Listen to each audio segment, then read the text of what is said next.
संस्कार। श्वेता मुंह में चांदी का चम्मच लेकर पैदा हुई। जिंदगी में जो चाहा वो उसे पलक झपकते ही मिल जाता।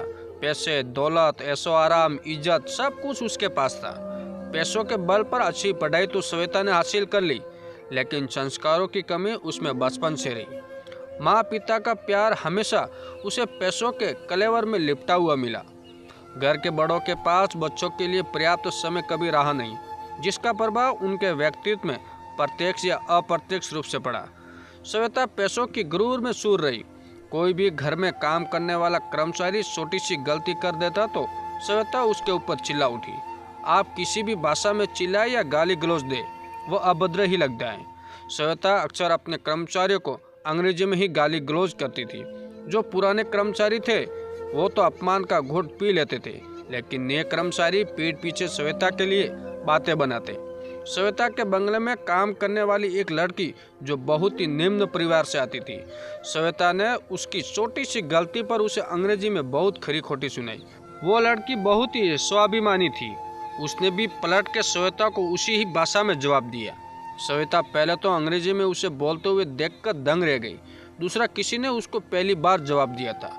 इस प्रकरण ने श्वेता के आत्मसम्मान को ठेस पहुंचा दी। श्वेता ने उसकी शिकायत अपने माता पिता से की। माता पिता एक तरफ की बात सुनकर उस लड़की को बुलाकर डांटने लगे। उस लड़की ने विनम्रता के साथ श्वेता के माता पिता को सारी बात बताई और ये भी बताया कि गलती उसकी नहीं बल्कि श्वेता की थी, तथा उसने श्वेता के अभद्र व्यवहार के बारे में विस्तृत से श्वेता के माता पिता को बताया। अपनी बेटी के अभद्र व्यवहार के लिए दोनों माता पिता ने उस लड़की से क्षमा मांगी और उसके बारे में पूछने लगे, पर उस स्वाभिमानी लड़की ने यह कहकर प्रस्ताव को ठुकरा दिया कि उसकी पढ़ाई अभी इस लायक नहीं हुई है कि वो उस जिम्मेदारी को उठा सके। उस लड़की की बात से श्वेता के माता पिता इतना प्रभावित किया कि वो उस लड़की के कायल हो गए और उसे उच्च शिक्षा प्राप्त करने के बाद कभी भी नौकरी की आवश्यकता हो तो वो उनसे संपर्क कर सकती है। इस प्रकरण के बाद श्वेता के पिता ने श्वेता को अपने पास बुलाया और कहा, श्वेता, तुम्हें पता है तुम्हारे इतने खर्च कौन उठाता है? श्वेता ने अपने मोबाइल को देखते हुए कहा, और कौन? पापा, आप उठाते हैं। ये सुनकर श्वेता के पिताजी ने उससे कहा, आज से ये सब बंद, तुम अब अपने लिए नौकरी ढूंढो और अपने खर्चे उठाओ। श्वेता ने अचानक फोन बंद किया और अपने पापा की ओर देखते हुए कहा, ये क्या कह रहे हैं?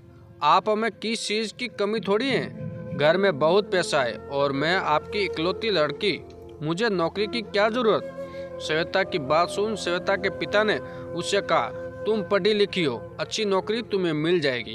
तुम्हारे खान पान के साथ सारे खर्चे अब तुम खुद उठाओगी। अगर तुम्हें बाहर नौकरी करने में कोई शर्मजनी महसूस हो रही है तो कल से तुम मेरा ऑफिस ज्वाइन कर सकती हो। बेटी होने के नाते मैं तुम्हारा इतना फेवर कर सकता हूँ। श्वेता को समझ में नहीं आ रहा था कि आज उसके माता पिता को क्या हो गया है। कल तक जो उसकी एक छोटी सी इच्छा के लिए लाखों रुपये खर्च कर देते थे, आज वो उससे इस तरह से बात क्यों कर रहे हैं? परिस्थितियों को भांपते हुए श्वेता ने कहा, मैं कल से आपको ज्वाइन कर लूँगी।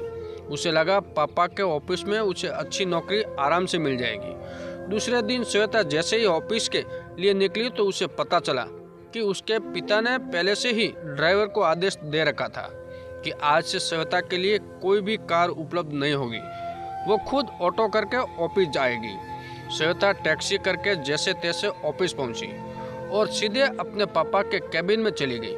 ये देखकर श्वेता के पिताजी को गुस्सा आया और उन्होंने कहा, यहाँ तुम एक साधारण सी कंप्यूटर ऑपरेटर की जॉब में हो और तुम मेरे कैबिन में बिना मेरी परमिशन के नहीं आ सकती हो। तुम्हें महीने के 10,000 मिलेंगे और इसी से तुम्हें अपना पूरा खर्च उठाना है। श्वेता इससे पहले कुछ कह पाती, पिता ने बाहर जाने का इशारा कर दिया। श्वेता शुभ साफ से बताए गए डेस्क पर बैठ गई। एक महिला ने आकर श्वेता को सारे कामों की जानकारी दी और यह बताया कि आज वो उनके अंडर में काम करेगी। श्वेता की आवाज़ में अभी भी वही गरूर था। उस महिला कर्मचारी ने श्वेता को हिदायत देते हुए कहा कि यहाँ पर एक मामूली सी कंप्यूटर ऑपरेटर है, उसे अपने व्यवहार में परिवर्तन करना होगा। तब जाकर श्वेता के गुरूर में कुछ कमी आई और कुछ घंटों बाद श्वेता सामान्य हो गई। इस तरह से अब रोज श्वेता को अपने खर्चे पर ऑफिस जाना पड़ता, अपने सारे खर्चे खुद वहन करने पड़ते तथा उसके सारे ऐशो आराम बंद कर दिए गए। अब एक आम लड़की की तरह श्वेता को जिंदगी की असलियत से रूबरू होने को हर दिन मिलता। वहीं दूसरी ओर श्वेता को पैसों की कीमत भी पता चलने लगी। दिन पर दिन श्वेता के व्यवहार में विनम्रता, दूसरों का आदर करना आने लगा। सबसे बड़ी बात, उसे अपनी गलती मानने की आदत भी पड़ने लगी। एक बिगड़ेल रईस अब व्यवहारिक होती जा रही थी। धीरे धीरे वो कर्मचारियों के साथ घुलने मिलने लगी। इस तरह से 1 महीने बाद उसे पहली तनख्वाह प्राप्त हुई, जिसकी खुशी उसके चेहरे पर साफ दिखाई पड़ रही थी। अब तक वो अपने पिता के पैसों पर ऐश करती थी, लेकिन अपनी कमाई पर उसे आज गर्व हो रहा था। वो सीधे घर गई और अपनी कमाई रकम अपनी माँ के हाथ में पकड़ाते हुए कहा, माँ, ये मेरी पहली मेहनत की कमाई है, इसे आप और पापा अपने पास रखें। मुझे आज पैसों की कीमत समझ में आ गई है। जो हमारे घर में काम कर रहे हैं वो लोग हमसे बहुत ऊंचे और महान हैं, जो अपनी मेहनत कर अपने घर का खर्चा उठा रहे हैं। आज मुझे अपने आप में शर्मिंदगी महसूस होती है कि मैं इन लोगों के साथ कैसा व्यवहार करती थी, जबकि वो मेहनत कर पैसा कमाते थे और मैं किसी दूसरे के मेहनत के पैसे जी रही थी। अपनी पहली कमाई वही माँ के पास रख श्वेता उन सभी कर्मचारियों से माफ़ी मांगने चली गई जिसके साथ वो बुरा सलूक करती थी। सब कर्मचारियों ने श्वेता के व्यक्तित्व में आए परिवर्तन को देख खुले दिल से अपनाया और उसे माफ़ कर दिया। ये सब देखकर श्वेता के माता पिता बहुत खुश थे। उन्हें ये संतोष हो गया कि उनकी बेटी आज एक नेक दिल व्यक्ति में बदल गई और उसे दूसरों का आदर सम्मान करना तथा पैसों की महत्वता के बारे में पता चल गया है, जिसके कारण वो अपनी जिंदगी में आने वाली समस्याओं का स्वयं समाधान कर सकती है और जिंदगी का ये पाठ उसे बुलंदियों तक ले जाने में सहायक सिद्ध होगा। इस प्रकार श्वेता ने अपनी पहली कमाई से जिंदगी में मेहनत की महत्वता को समझा और मेहनत करने वालों का आदर करना सीखा। दोस्तों, कहानी कैसे लगा? प्लीज़ वीडियो को लाइक, कमेंट, शेयर और चैनल को सब्सक्राइब जरूर करें।